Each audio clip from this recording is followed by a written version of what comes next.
Greetings. I am Vault 42. I am an extra Warlock scholar from the last safe city on Earth. Over the last few months, I have observed and collected information on the lawless place known as the Tangled Shore. Since the tragic death of the Hunter Vanguard Cade 6 at the hands of Prince Alderaan Sav and the SCORN Barons in the depths of the Prison of Elders, the Tangled Shore has seen a dramatic increase in activity from all races, especially Guardians, who seek to avenge the fallen Exo-Hunter. I have seen fit to make this series of informative videos to, inform Guardians of the dangerous place they wish to go to warn them of the dangers that await and the allies and foes they will undoubtedly meet. With my ghost safely in my ship, connected to my helmet camera, and the use of surveillance drones, I have managed to compile accompanying images and footage of the shore and its inhabitants. I hope you are adequately informed at the end of all this. Now sit back, Guardian, and enjoy.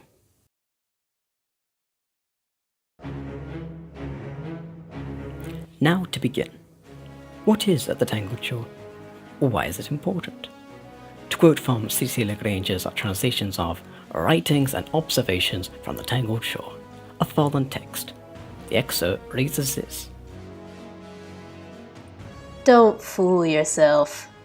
These rocks and this metal may be lashed together, but they ain't tamed. This far out, the only law is outlaw. The only justice, last rights. So walk careful. Head on a swivel, hand on the hilt, all that. 'Cause that glare you feel is the narrowed eyes of ill intent aimed at your honor, your heart, your head. And know this, your every step is set upon blooded ground, the whole of the shore. This is a wasteland built where a few sought to survive. In the dim light of a lost age, this wild frontier was a fleeting hope turned final resting place. A graveyard at the end of existence. Some say you can still hear the screams, echoes of the lost and damned ringing from just out of sight. Don't believe 'em. That's just the stretching and bending of the supports.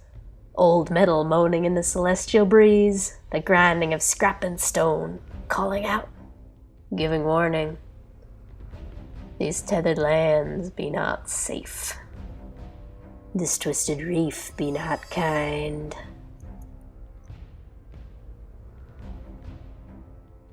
The most noticeable characteristic of the Tangled Shore is the kill or be killed mentality.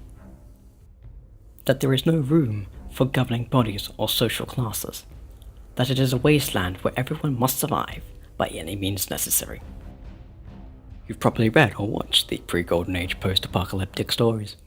The Hunger Games, Max the Mad, or whatever its name is. Or anything to do with the mythical Old West, like the ancient classic, The Good, the Bad, and the Ugly. You see, the post-apocalypse situation is real, and it's happening to humanity right now. But it hasn't ended in the kill or be killed mentality. The Iron Lords and the Consensus are responsible for that. Now back to the Tangled Shore. It's the epitome of the post-apocalypse stories, where everything is plunged into crime and chaos. However, you could say that the second most noticeable thing about the Tangled Shore is that everyone is part of some form of group, whether it be the Spider Syndicate, the House of Dusk, the Red Legion, the SCORN, or even the Awoken to an extent. For a Guardian in the Shore, would the last city or the Vanguard count? Maybe, but the Vanguard offers no support for you on your adventures in the reef. You can go around the shore declaring you are a hero of the last city, killer of deities and kings, but that would only make you a very big target. Most Guardians allied with the Spider, who offered materials and loot in exchange for their services. If you arrive in the Tangled Shore and find that it is not as dangerous and bad as it is made out to seem, note that it only applies to the Awoken, Fallen, and other races.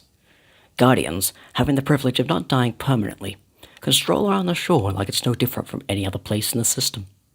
In saying that, keep your ghost close, with enemies such as Pierre Hart the Rifleman lurking about, The Tangled Shore is almost a death wish for unwary ghosts. I will finish by reading a folded note I found in a small broken hideout in Hong Kong. Every inch of ground beyond the city walls is dangerous. 50 not guaranteed.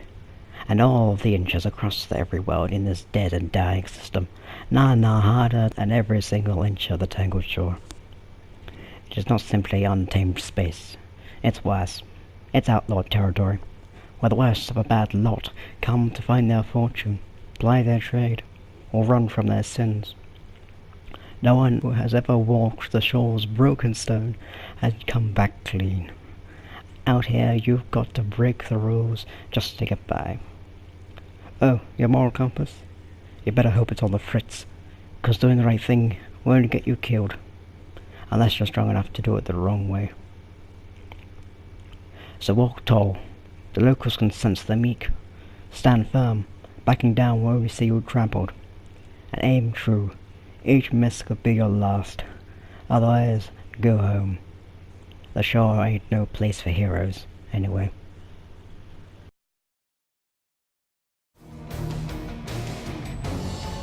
The Spider, the self-proclaimed law of the Tangled Shore.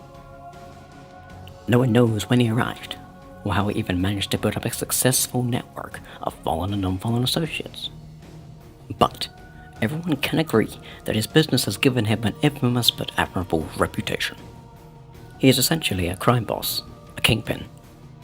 The Spider is known to have a great interest in Earth culture, behaving and speaking like a human, and collecting ancient artifacts from Earth's pre-Golden Age past. The Spider also has many fallen associates in his crime syndicate, who do his dirty work for him. Two of particular interest are Avrock and Ara. Avrock was once part of the House of Kings, and he hated kills. When the Kell of Kings interrogated Aldrin Sov, Avrock took the chance and made his escape. He flew the ship he had built in secret to the Tangled Shore. Standing before the Spider, he offered his ship as a sign of his goodwill. The Spider asked him, "What is it called, your ship?" Avrock looked Spider directly in the eyes and said, "Death to Kills." The Spider hired him on the spot. Ara was once part of the House of Wolves. He lived through the Scatter and the Reef Wars, bound to Marisov and then Skolas. After the Taken War, Ara was bannerless, so he joined the Spider. He is known for helping the Spider steal the priceless painting, A Starry Night, from Titan. After the SCORN barons broke out of the Prison of Elders, they took over the Tangled Shore, evicting the Spider from his lair. However, with the help of the nameless Guardian hero, they managed to reclaim the Spider's former base of operations.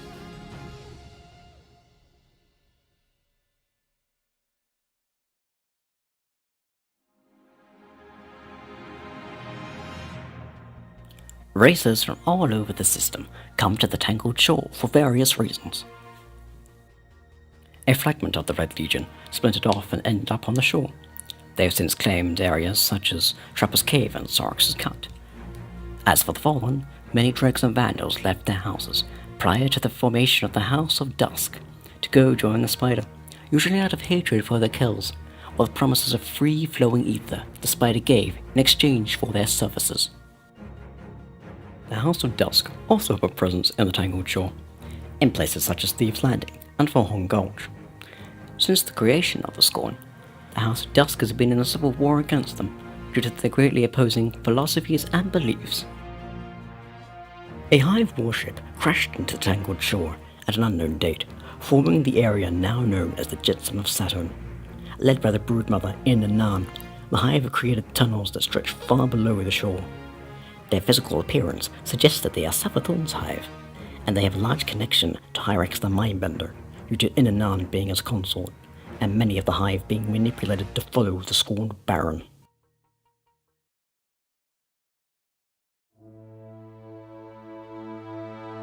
The SCORN. These are the main enemies you will face in the Tangled Shore, and the race we know the least about. Once fallen, these corrupted abominations are an insult to the Elixni. Using Dark Ether, Vicar the Fanatic created the SCORN by taking the corpses of dead Fallen and resurrecting them, then killing them and repeating the process. Varix observed this happening just before his permanent departure from the Prison of Elders. Ingestion of the etheric concoction still resulted in fallen death. It was not, by any means, a life-sustaining substance. It was, however, a life-giving substance. Though the dark ether lingered like a heavy fog, it also seemed to reach out toward empty vessels. In this case, it found the dead dregs that littered his floor. It slipped inside the corpses like a slow inhalation, inflating them, stretching them to the point of boils and bursting, pulling them to their feet. The dark ether gave these lifeless dregs new life. They seethed. Their breathing was steady, but hard and fast. They rumbled as if volcanoes lived inside their chests. A black fire rose from their skin as they burned this dark ether like a jet engine burns fuel. What Varix really saw before him was this hate-fueled rage incarnate and the beginning of another whirlwind. They were no longer just fallen. Thickror called them his SCORN. The SCORN and the House of Dusk hate each other due to the fact that the fanatic and the SCORN despise servitors and believe the fallen should have gone extinct during the whirlwind in order to fulfill Thickror's twisted version of Elixir evolution. If you're planning to avenge Gate 6 by killing Aldrin and the SCORN Barons in the Tangled Shore, you will first need to know your enemy, including the variants of SCORN you will face.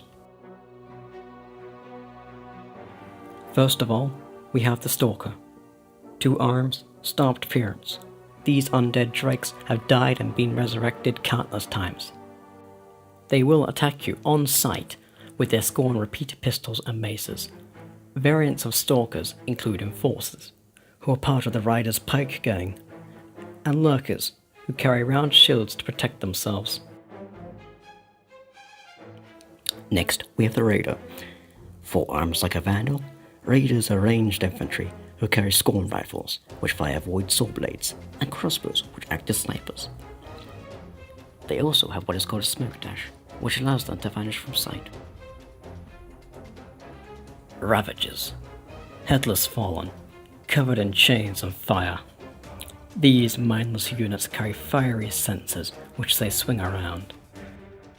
Ravagers will always charge you. Shoot their sensor and the SCORN will be consumed in a fiery explosion. Continuing on, we have the Wraith. Wielding flame torches, these heavy infantry can be seen worshipping fire wherever it can be found. Interrupt their rituals, and the Wraiths will rush you with fire and fury. Screams. The exploding cannon fodder of the SCORN. How would you describe them? They crawl on all fours, are hideous and creepy. Just take a look for yourself. Abominations. Elixir ogres in a way. Lacking ahead and shooting overcharged ether out of their hands, these hulking units are appropriately named. Much like how hive ogres were once thrall, abominations were once headless straight corpses, pumped full of dark ether. Lastly, we have the Chieftain. The equivalent of a fallen captain, chieftains have the ability to summon one of 3 types of ether totems: ether torches, ether shields, and ether binds. Shoot the totems to destroy them, before it does any extensive damage to you. And finally, we have the SCORN leaders, the Barons. The reason you have come to the shore. Revenge.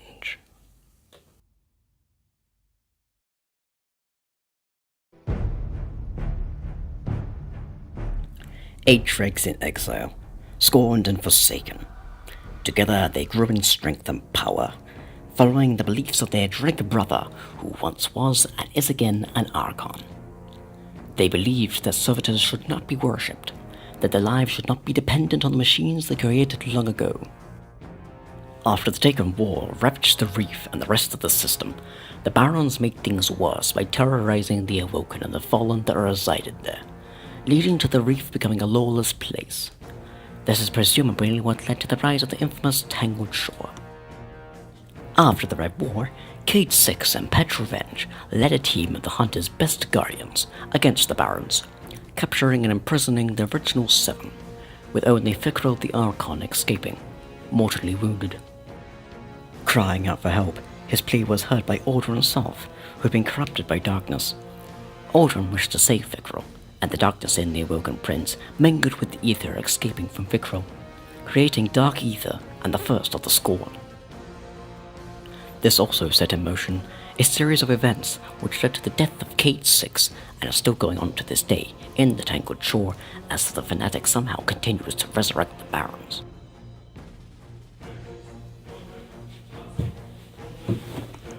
So, you want to know about the Barons themselves, the criminals responsible for the state of the reef and the death of the beloved Hunter Vanguard. To quote the Spider, know your enemy before you deal with them. Let us proceed.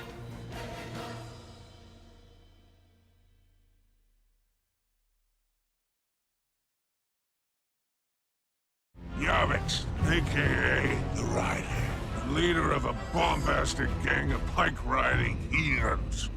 They sow chaos everywhere they ride. A small baron, but incredibly dangerous on a modified pike, Yavix can give Marcus Wren a run for his money. I found an audio fragment in the boil of an unknown man's account of the rider's infamous feat of the Ragged Valley Sprint. The Ragged Valley is long and harsh and no valley at all.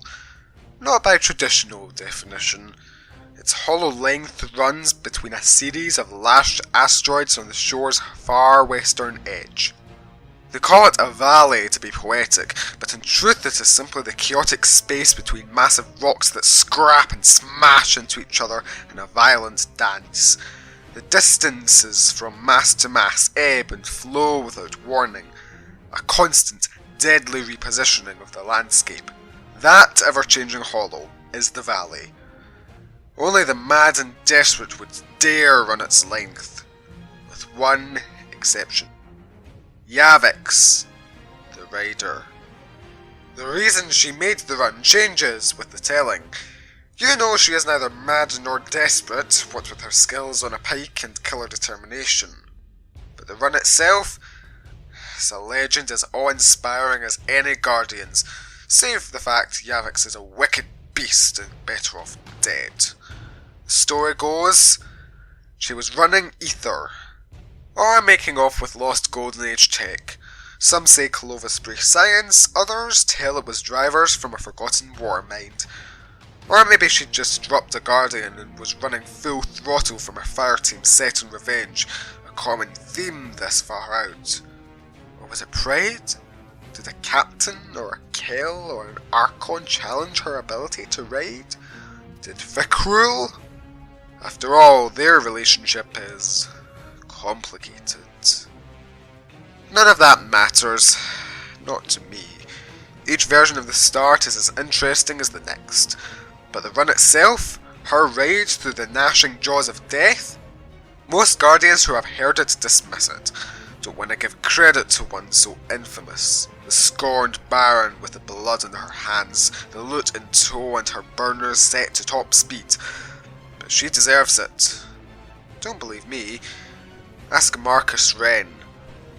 He wasn't there that day, but he'd heard tell and he couldn't believe, so he made the run himself. 4 goes. No dice, 1 resurrection. 4 sparrows busted to rubble. Marcus Wren, the Sparrow Racing League champion and hero to speed junkies and race hounds citywide, couldn't sprint that valley. Too random, he said, too chaotic, can't read the rock 1 minute to the next, can't read the angles. But he tried again, and on the 5th go he scraped through a narrow as the collision hit. He'd made it. The impossible was possible, though he refused to admit Yavix could have done the same. Not that it mattered. That Ren had come out alive proved that it could be done. And if it could, why not Yavix? Not that Yavix ever cared for validation. Not yours, not Ren's, not any Guardians. Not any Fallen's, not anyone's. She took pride and recognition from her brother and sister Barons as no others. The trickster, Araskis. A liar and a schemer. Friendly advice. Trust nothing she touches. In Diavic's mind, I successfully recovered an audio fragment of a woman's account of the trickster. Then I realized I'd been booby-trapped by Araskis herself. I died instantly. Surprisingly, when I inspected the fragment afterwards in my ship, I found that the recording was real, not a fake like the engram explosives. A simple riddle for you to consider. Only truth can conquer lies. But what is truth, and in whose eyes? What then of the butcher of Bamberga? What then of the Psych Horde Slayer? The terminus of the Grey Legion, the sliver of the Shadowed Vale, the bandit of Old Vassa, the dire siren of Valian's Reprieve? What then of so many who are one, a single scourge responsible for many varied tragedies? The trickster, the liar, silver-tongued Araxes, the wit. She who bartered with the spider and nearly cost him his life. She who swindled a dozen bounty hunters that she alone may profit. So many tales of Araxes' sleight of hand and tongue and mind. The enemy who has won battles where no battle was fought, who has killed more rivals than ever risen to her challenge. What is known, what is unknown, none can say, and the sly prankster would have it no other way. Of all the barons marked by the SCORN, it is Araxes to fear, for her greatest weapon is the dissolution of truth. She will give you certainty, only to reshuffle the deck. She will grant you desire, only to reveal it is true regret. If this realm can allow for gods, she may be the first among devils, unknowable, unpure. Her tongue will cut you down long before your body falls. If you don't believe, if you find yourself questioning the depths of her deceit, ask yourself a simple question. Did you kill her? And if you did she die? If the answer is yes, her trap is set. If your answer is, it's okay, you don't have to say it. Maybe you will survive out among these wild shores longer than most. Though maybe not as long as you'd like. Cannix, the mad bomber. Emphasis on mad. Demolitions expert with an irritating way about him. Too many explosions have caused Cannix to lose a few limbs and more than a few brain cells. There are mines everywhere. Interestingly, I found an audio fragment next to a broken mine with a note taped to it saying, "Dismantle mines, yes." Must have been a Guardian who made the fragment. The question no one asks, was the bomber always mad? Or was he driven to it? Was the madness a gift or a curse? Did the struggle for survival outside the structure and ritual of the house system crack his mind? The things he'd seen, done? The shore asks much of those who call it home. Most simply find their end through the harsh will of these harsh lands, or by the hand of hardened agents who stalk its fractured expanse. Bandits, cutthroats, awoken patrols, guardian heroes. There are a billion ways to die among the jagged wilds of the Tangled Shore. To challenge those odds is no small feat. To do so while maintaining self, rarer still.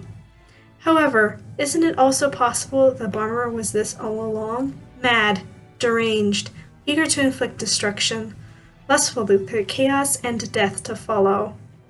The seeding of the accretion fields, the bombing of the origin libraries, Cannix's handiwork has been linked to numerous tragedies, both as a rogue enemy of the reef and in league with his scorned brothers and sisters with whom he grew strong, with whom he found the purpose he once lacked.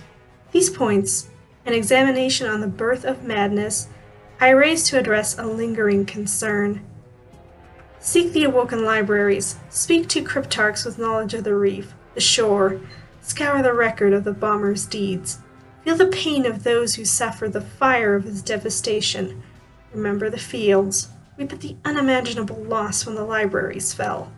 Allow yourself the comfort of knowing this sinister creature is now dead and gone by guardian hand. But linger on victory's pride for only a short while, because the truth I seek to tell has yet to be revealed, and it is this. The mad bomber is dead, Canix is no more, yet the shore remains ever untamed, despite valiant effort, despite your incredible strength. And if the shore remains tangled, its edges ever shifting, ever dire, then who else may it drive to madness? First long-lost survivors of the fabled Golden Age, then stray awoken and discarded fallen. Maybe next, the Warriors of the Light, Guardians. After all, more will surely come, and with more, however righteous you may be, the odds shift further in the shore's favor, in the favor of madness. And if not another Guardian, why not you? Rexus Vaughn, the hangman. The silent sadist used to dock the arms of dregs with his bare hands. In my opinion, the worst Baron. The real killer of wolves. Every servitor he sees, he cracks open. As for the audio fragment on the hangman, I found it in a straight servitor in the slums of the Baron's current base of operations.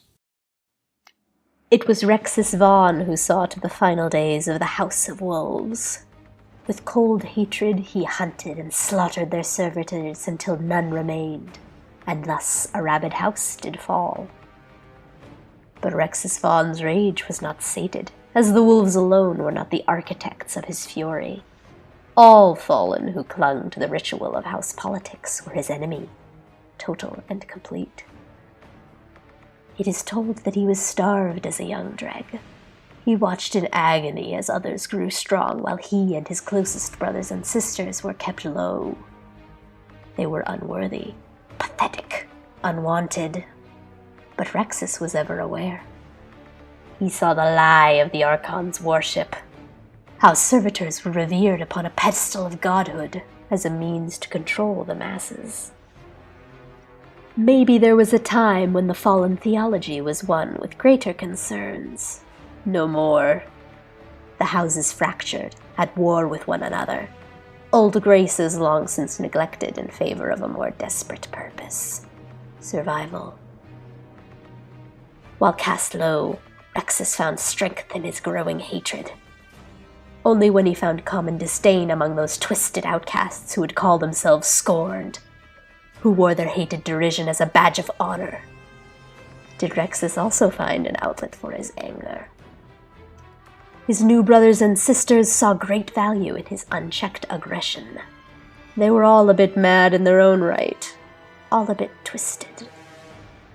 But where others slipped towards insanity, Rexus's mind and intent were clear. The agony of a terrible death was his aim. The target of his wickedness? The very servitors he had been denied. The very machines that sustained the fallen. He would tear and slice and rend their metal until their hissing deaths rang across the shore, the reef, the entire system. He would make all who do not stand with the scorned barons feel the anguish he once felt, tenfold. And he would do so gleefully, watching the life drain from their eyes.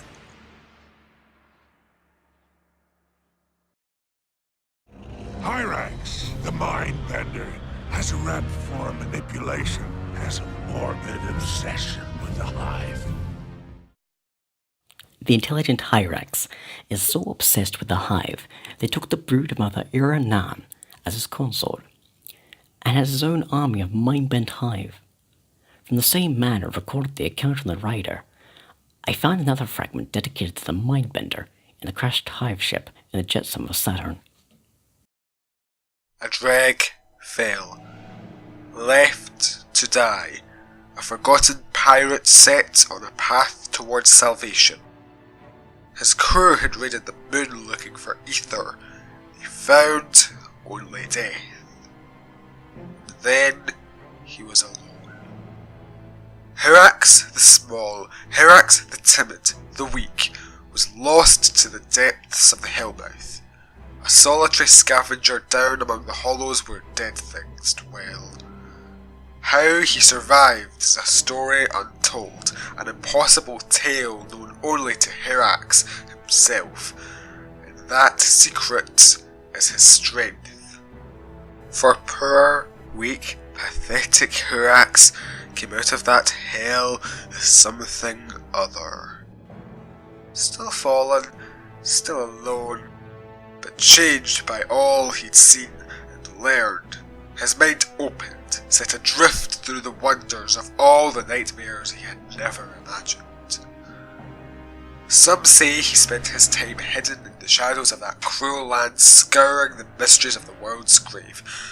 Others suggest he peered into a hateful shrine and found truth in the unutterable horrors whispered from the abyss. Truth is, only Herax knows. Truth as simple as it is puzzling. Yes, he did. Scour the grave, hear the whispers, only then could all that follows transpire. For a lowly dreg to rise from their docking to stand as a baron is rare enough, but a fallen of any stature could crack the layers of understanding that barricade the known universe from the ascendant plane is more than improbable. It was impossible, until it wasn't. For Herax succeeded where so few have. He crafted his own throne world and began a monstrous quest to expand his knowledge, etching its harshest truths upon his enemies. And his work has progressed unchecked. It is his name the children do not speak when sharing tales of the haunting of Nemesis. It is his blood the paladins and corsairs alike wish to spill for the slaughter at Gaspra. Herax the Twisted, Herax Ascendant, the mind-bender whose tongue is a weapon, whose experiments seek to unravel sanity and reshape imagination, that his subjects may become other, tools of his vile bidding. And so the warnings spread. When the fallen who speaks in the language of the damned calls, do your best not to listen, for once his words take hold, your will shall fade, replaced by its antithesis. And then, like that poor weak fallen dreg, you too will know darkness. You too will be alone. The rifleman, Pirha, the only fallen alive who can make the shot that mortalized Cade 6. I was sniped by the blind pirate himself after I transmitted an audio fragment I discovered to my ghost on my ship. I didn't even know he was there. Must have been hidden in the shadows. My ghost had to resurrect me on my ship way up in orbit. Pirha the Phantom, Pirha the Blind. The fallen Baron was the all-seeing eye and the crack shot. The Awoken link him to the legend, the ghosts of Hellrise Canyon, leaving it was Pirha, and Pirha alone, who haunted the winding depths, picking off intruders and holding off Corsair raiding parties as his fellow barons planned their violent reign in a maze of caverns near the canyon's heart. He was unseen during the Wolves' Uprising, but many credit him with the assassination of the Queen's Palace Guard. None can verify, but each fell to a single shot, clean, precise, fatal. But how can a blind pirate who had been discarded and scorned by his house become the deadliest shot this side of Mars? This is where the Baron's true strength hides. They are each a devil worthy of your hate, but together they are so much more. Not simply devils, but hell itself, manifest, angry, and aggressive. Rumors and legend merge to tell of the machinist's expert hand, the rifleman's cybernetic eye, and a link between his sight and the tracking systems on his rifle. What he sees, he hits. What he hits, he kills. There is evidence of Fallen giving themselves to technology, becoming other, becoming more, as they marry their physical selves to enslaved mechanics. The mercenary Tanix is one example. More machine than Fallen now, an abomination in the eyes of traditional Fallen belief. The splicers and their augmentations through Siva, a twisted experiment brought low by the mighty hand of the Heroes of Iron. Is Pirha any different? The Barons and Taniks and the Splicers are each and all individual dangers, driven by their own ambition. They are more likely to wage war with one another than see their commonality. Yet are they not of a kind? Are they not evidence of something greater wending its way through the Fallenstein culture? Are they not the warning signs of a new terrible evolution? One can only wonder, and hope. These forward amalgamations of life and technology are simply outliers and not a promise of tomorrows yet to come.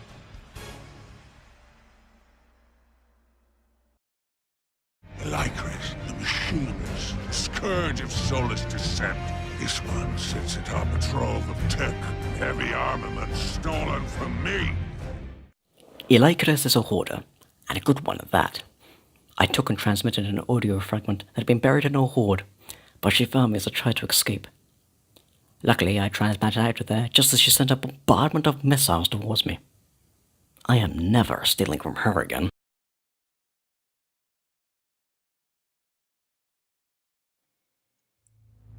If you had not heard of the machinist before, know that others had.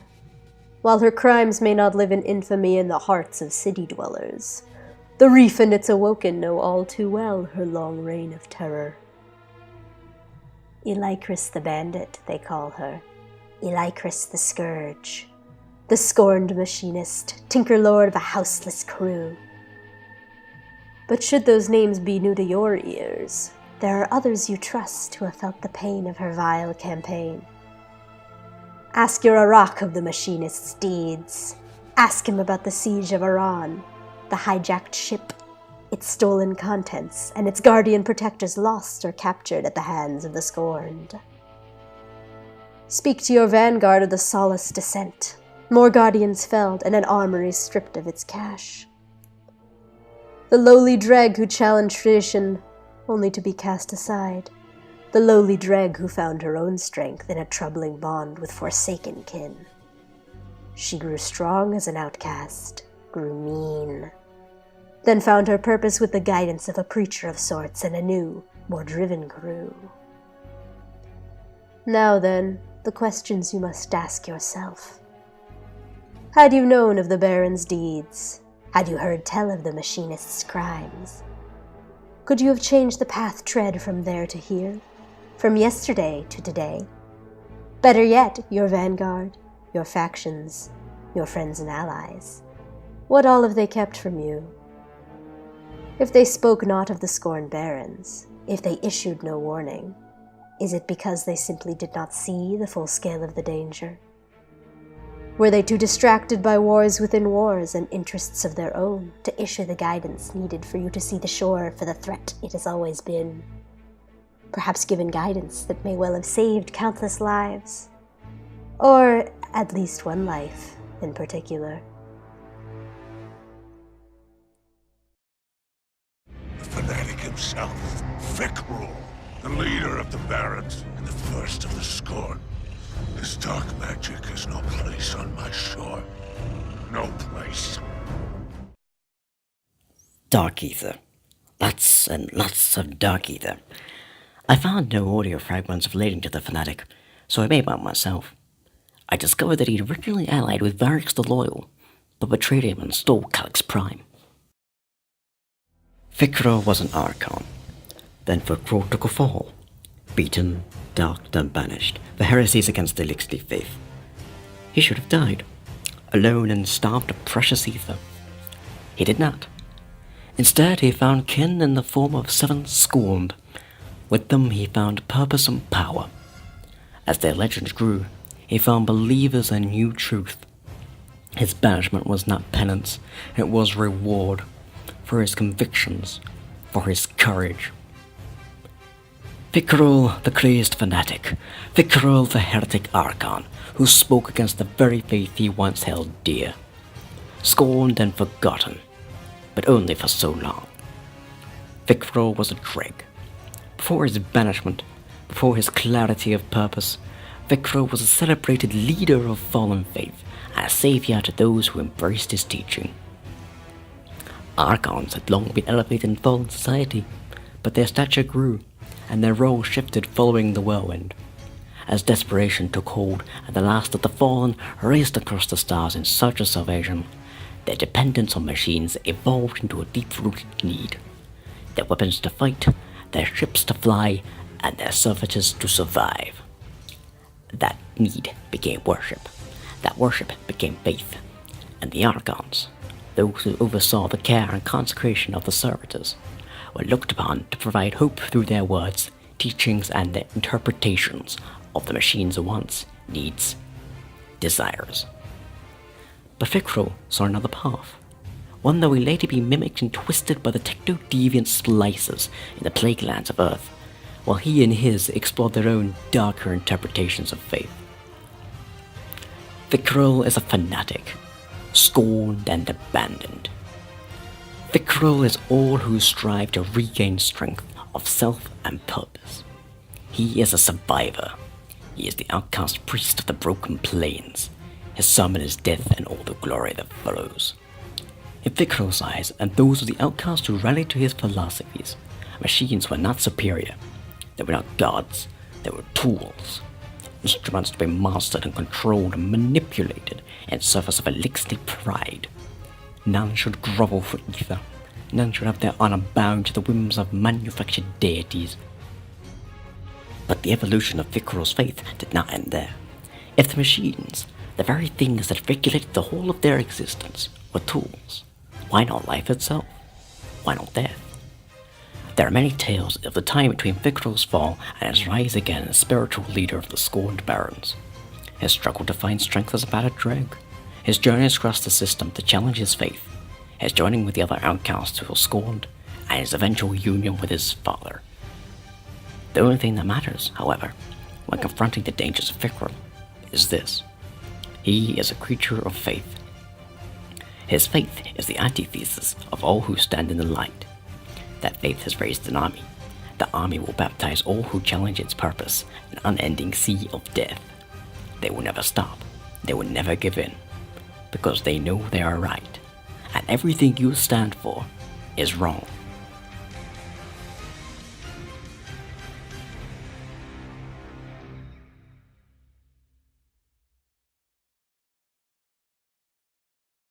So there you have it. A primer on the Tangled Shore. Not a friendly place, is it? I intentionally left out Aldrin Sov, as you already know everything about him, and he didn't stay long in the Tangled Shore after the death of Cade 6. While the Awoken Prince is dead, killed by the Guardian who was with Cade in the Prison of Elders, and the battlefield has moved on to the so-called Dreaming City, that doesn't make the Tangled Shore any less significant. The SCORN is still a threat. The Prison of Elders escapees run rampant across the shore and the rest of the system, and numerous Guardians still want to avenge Cade 6 in their own way. Hopefully this collection of videos has given you a better understanding of the wasteland known as the Tangled Shore. Don't take what I've said as 100% fact though, as I may be wrong on a few minor details. Now go out, traverse the shore, walk carefully, keep your ghost hidden, be safe. I don't want my earlier statement about the shore being a breeze to Guardians to be misinterpreted and be the reason any of you die. For now, I have nothing left to say. Farewell, Guardians.